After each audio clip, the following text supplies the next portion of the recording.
My name is Nancy Roberts. I'm an economics professor at Arizona State University. Today's topic involves that fourth criteria, and that is the mobility of resources, or another way to say it is the freedom of entry and exit. So what we know about that criteria is that if you want to enter the wheat industry, you can. If you are in the wheat industry and you don't want to be, then you leave. So we have the freedom to enter and exit. It doesn't mean that entry or exit is costless. It's not free entry or exit. It's the freedom to enter and exit. So what I have here is the wheat market again. 3 billion bushels are exchanged between the thousands of buyers and sellers, and at a price of $2, and here's Farmer Brown. And Farmer Brown, in fact, is making zero economic profit, which is what we expect in the long run. This is what we expect. Now, let's say that something happens in the market. And in fact, here's something that actually happened. The nuclear power plant in Chernobyl melted down in Ukraine. This was when it was part of the Soviet Union. And in fact, Chernobyl was located in actually the breadbasket of the Soviet Union. Ukraine was the breadbasket. And so the nuclear power plant melted down, which made the breadbasket no longer a breadbasket. The Russians had no wheat. So they came to the U.S. and said, "Can we buy wheat from you?" And the U.S. said, "Yes, I mean, we have plenty of wheat." And so what happened was demand increased. And so we had this go on in the U.S., D2. So then what happens is the price goes up, and I'm just going to say it went up to $3 a bushel, and the output increased from 3 billion to some, let's just say 4 billion. I'm making up numbers here, 4 billion. And what happens over here to Farmer Brown, who is a price taker?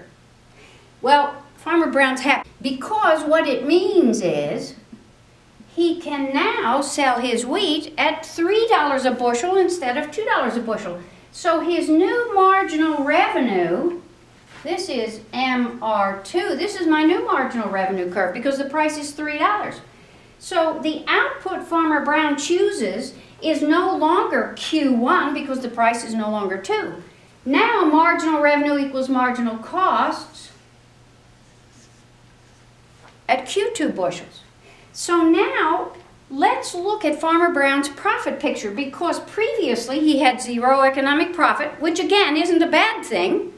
It's a normal rate of return on his investment. But what he has now at Q2 bushels is each one of those bushels costs him this much to make, average total cost, and so let's just say $2.25 is what each of those cost him to make, and he's going to sell them for $3. So he has 75 cents profit on every bushel. So all of this is positive economic profit, above normal rates of return on investment. And so what happens is other farmers are growing oats or sorghum or whatever they're growing, and they say, "Wow, look what's happened in the wheat industry. Wheat farmers are making above normal rates of return. Instead of planting oats again next year, what I'll do is I'm going to plant wheat." And so what happens in response to these positive economic profits is it will attract entry. And so what will happen over here in this picture is, now that there are above normal rates of return, we're going to have entry into this wheat market, which means supply will increase. There's my new supply curve. So now the new demand and the new supply intersect right here, which is, let's just say it's 225. It doesn't have to be. It could be 250 or 275, or we could have over-entered and we could end up down here at 150. But what happens is we now have a new price, which is 225. So now this is my new them are 3 because we have the entry. So now I, Farmer Brown, have to adjust again. I produce where marginal revenue equals marginal cost. So that's right here, which I'll call Q3.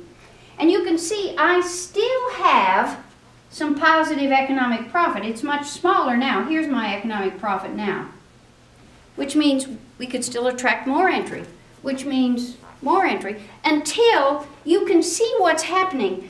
This entry is forcing us back down to a position of 0 economic profits. And this is what's always happening. If you take a snapshot, again, these are discrete graphs we have. We're showing at a moment in time. We're not showing the dynamics of this. The dynamics of this are that if you have positive economic profits, you will have entry, and you will continue to have entry until we end up at 0 economic profit. Competitive markets, because of the entry and exit provision, are always moving towards 0 economic profit. We may not have it at any one point in time, but we're moving towards it. Okay, so now let's look at exit. I'm starting again. Here we are in equilibrium. The price is $2 a bushel. There's 3 billion bushels. There's thousands of wheat farmers. Here's Farmer Jones making 0 economic profit. And all of a sudden, the American Medical Association decides that wheat raises your cholesterol and it isn't good for you. Well, they announced that wheat increases your cholesterol, and people, if it's true or not, if they believe it, they act on their beliefs, which in fact will decrease the demand for wheat. So the demand for wheat decreases. And in fact, the price then will decrease. Let's just say it drops to $1.50, and we only need 2 billion bushels instead of 3 billion. So let's see what happens over here to Farmer Jones. $1.50 is the new price. He's a price taker. He can't sell his wheat for $2 anymore because the market price is $1.50. So here's the new marginal revenue. Marginal revenue 2. So Q1 is no longer his optimal amount. Q2 is optimal. And at Q2, since this is the price, you can see, let's just say it's $2.50, you can see that Farmer Jones is losing money. And so the question is, should Farmer Brown stay or go? And again, it's like, well, what are his variable costs? Does this price of $1.50 cover his variable cost? If we put an average variable cost curve in there, I mean, we could put it in such that this does cover his variable cost or it doesn't. But in the long run, what we know is going to happen, let's just put his average variable cost curves in here. What will happen is, where marginal costs equal marginal revenue, we can't even cover, Farmer Jones cannot even cover his variable costs. So he should get out. It's cheaper for him to get out. So if Farmer Brown, or Farmer Jones, looks like a lot of farmers in the industry because of this price decrease, now there's quite a few farmers who are going to be losing money. So what's going to happen is supply is going to decrease. If supply decreases, the price goes up from $1.50 to maybe $1.75. And so for those firms remaining in the industry, the price has gone up from $1.50 to $1.75. Some will stay, some will go. What will happen, those that will go will exit even further, and we'll end up again with a price and a lot less output where there is 0 economic profit. You see, what this entry and exit provision does, it takes advantage of farmers' desire for profits. And if you're taking negative profits, if you're losing money, the incentive is to get out. If negative economic profits, if this is a representative firm in the industry and he's taking negative profits, it's a sign the industry is too large. There's too many producers in the industry. If, as we saw in the previous diagram, if there are positive economic profits, it means we need more output. It's a sign that we need entry into the industry. So the profit incentive is what drives this model, and the ability to enter and exit without barriers to entry is what makes this model work.